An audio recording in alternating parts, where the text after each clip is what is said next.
ओम नमो नारायण मित्रों, आज वास्तुशास्त्र की बात करते हैं।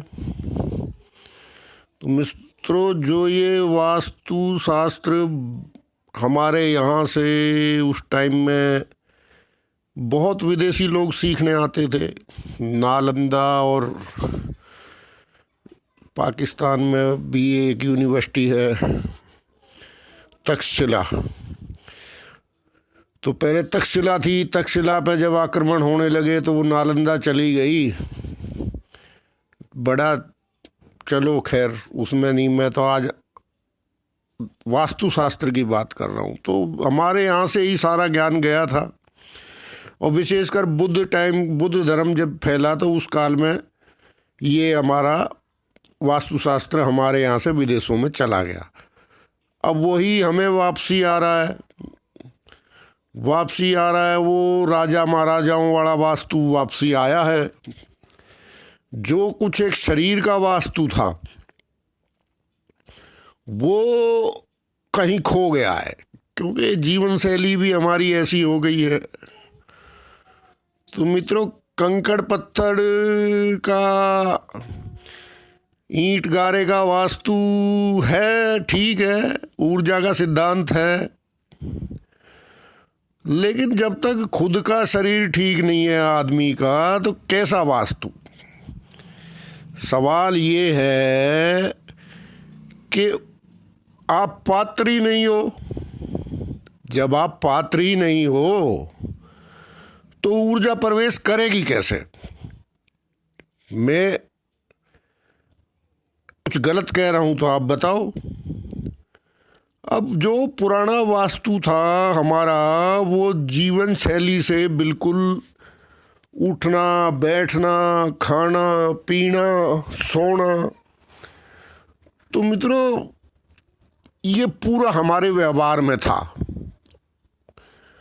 कोई ऐसा नहीं है कि भाई, अब मैं इस आसन की बात कर रहा हूँ तो आसन के लिए कोई ऐसा नहीं है कि भाई आपने जो है कोई बहुत बड़ा ऐसा आसन करना है कि जो आपसे ना हो रहा हो, या शीर्षासन करने की बोल रहा हूं मैं।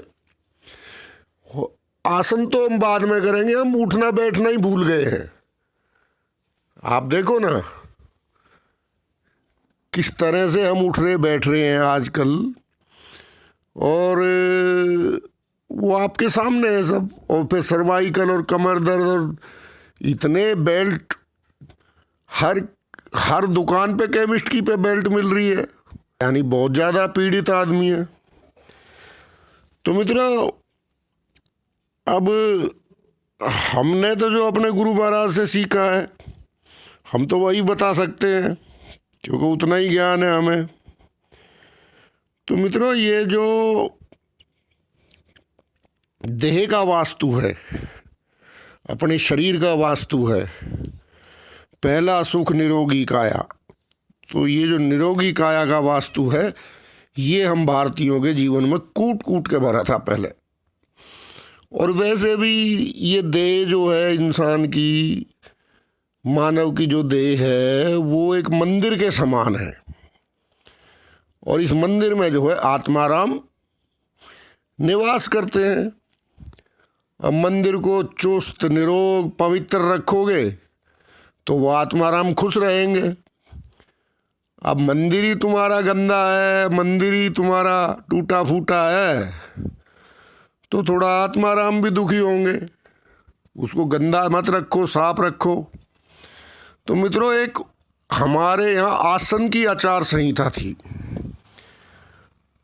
तो बड़े बड़े सिंहासनों का तो आपने नाम सुना होगा, लेकिन एक आचार संहिता ऐसी थी जिसे प्रत्येक व्यक्ति पालन करता था, और नहीं करने पर बड़ों का, गुरुजनों का जो है कोप भाजन भी बनना पड़ता था।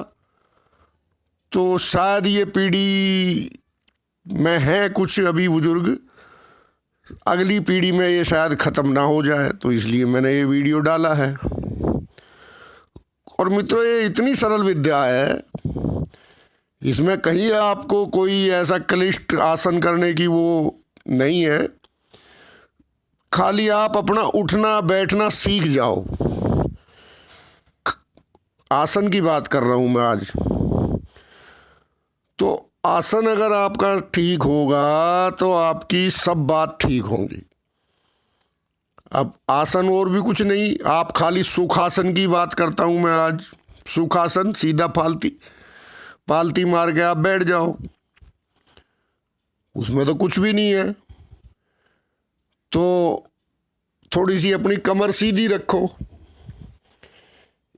इतना तो कर ही सकते हो, आगे की बात आगे करेंगे।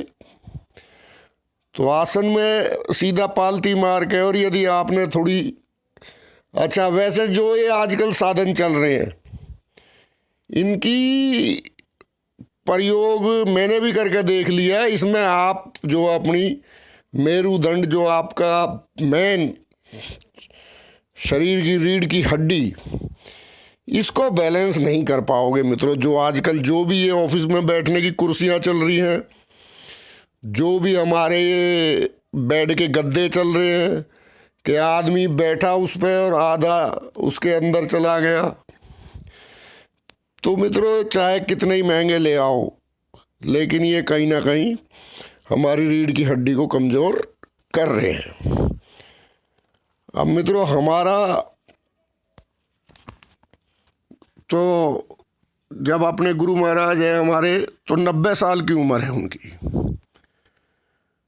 90 साल की उम्र में मित्रों बिल्कुल सीधे बैठते हैं आज भी, और पिछले 30 साल से तो मैं देखता आया हूँ कोई ऐसा क्लिष्ट आसन वगैरह वो नहीं करते, खाली उनका बैठने का ही आसन है। और वो थोड़ा बैठते हैं तो वो बीच बीच में अपना वो पद्मासन वगैरह भी लगा लेते हैं, लेकिन सुखासन में भी वो पूरा पूरा दिन बैठे रहते हैं। और वही कंदरा में ही एक गुफा में ही उनका आसन है, उसी में धूना है। आज 90 साल की उम्र है, सुबह 3 बजे वो स्नान कर लेते हैं।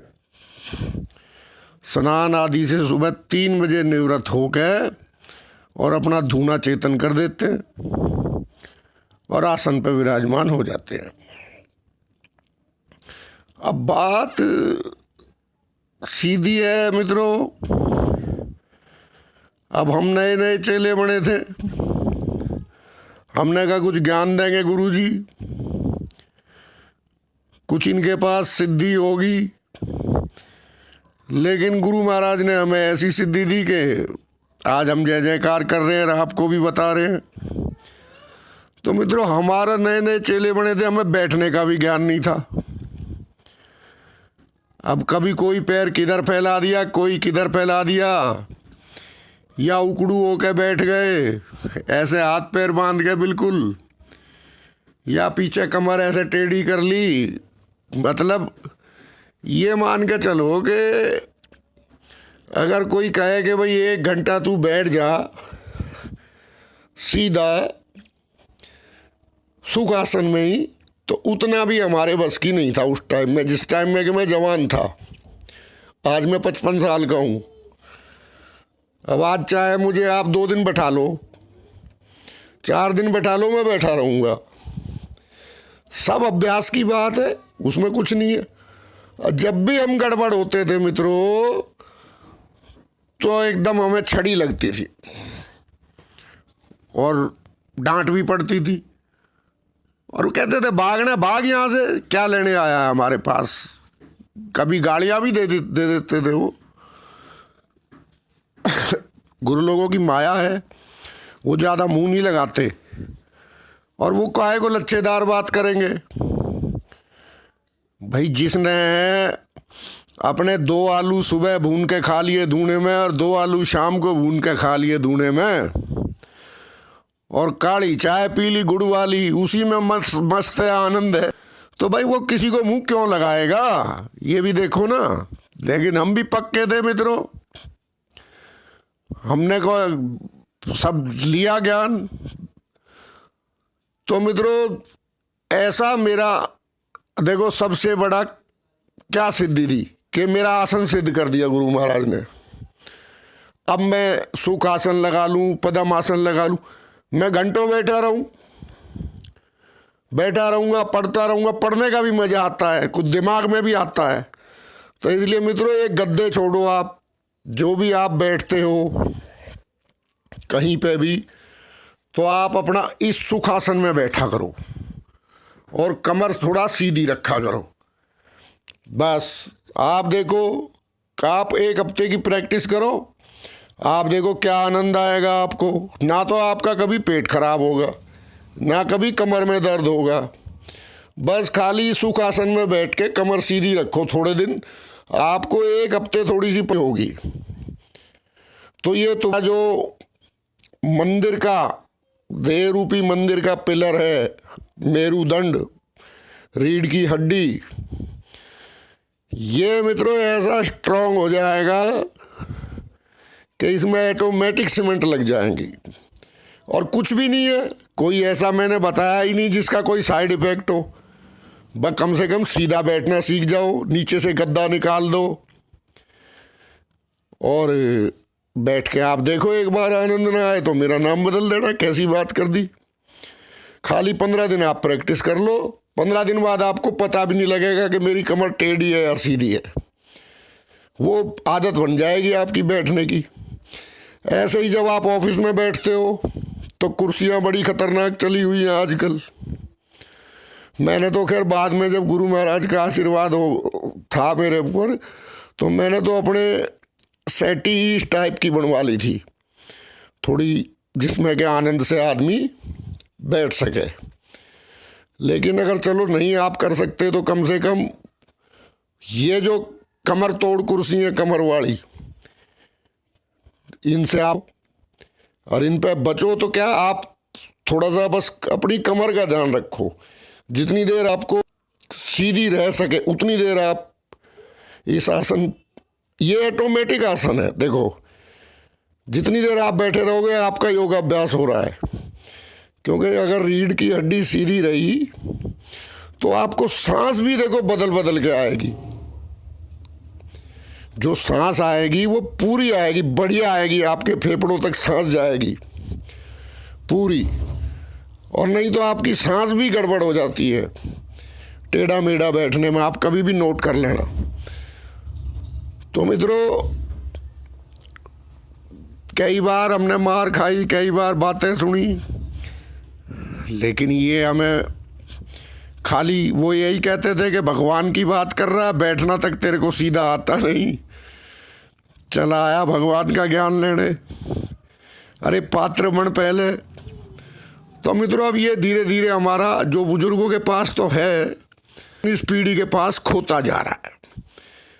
मैंने तो कई बार ऐसा देखा है कि 15 मिनट सीधा अगर उसको कह दो कि भाई तू ऐसे सुखासन लगा के बैठ जा सीधी कमर करके, जवान जवान लड़के नहीं बैठ पाते।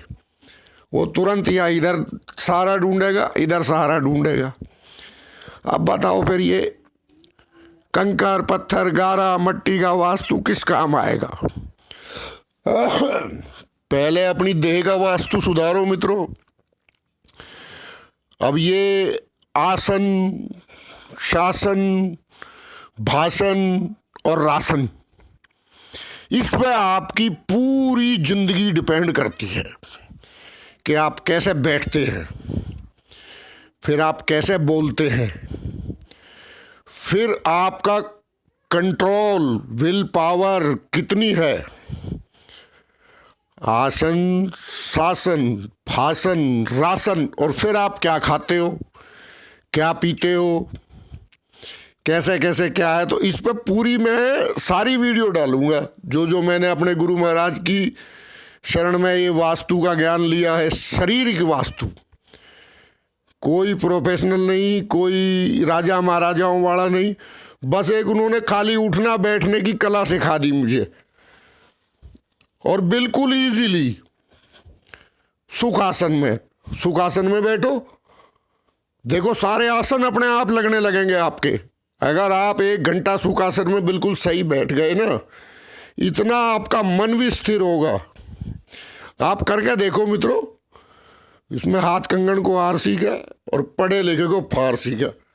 वीडियो हो रहा है लंबा मित्रों। ओम नमो नारायण। फिर मैं